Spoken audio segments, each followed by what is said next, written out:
We do quite a few varieties of chassis here. Today's a great example. I've got multiples to show, and we can step into the fabrication shop and see them in there too. This is a 69 GTO or an A-body chassis, be the same for a 68 to 72 Chevelle. This one's actually ready to ship to a customer. It's been painted, assembled, motored. It's ready for the body to go on.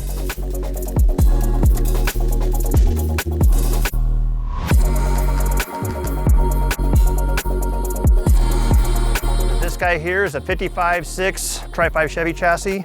It's actually got the upgraded IRS rear suspension in it. This is for an in-shop build that we're just now starting. Has a LS 427 stroker engine going in. Very, very nice project.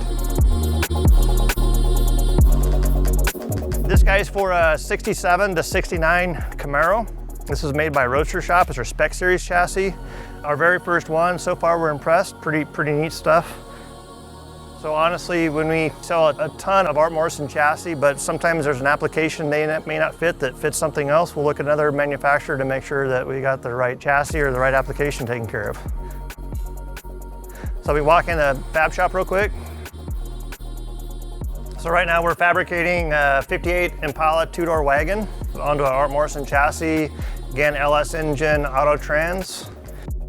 This one here, 56 Chevy two-door hardtop. Same thing, the body's been dipped, it's on a new chassis, we're fabricating that guy. That'll be an LS also. And then this here is a 55 Chevy IRS rear suspension. It's getting fabricated now to the chassis. It'll have a 1,000 horsepower LS engine in it. So it kind of shows you the dynamic of what we're dealing with here on a daily basis.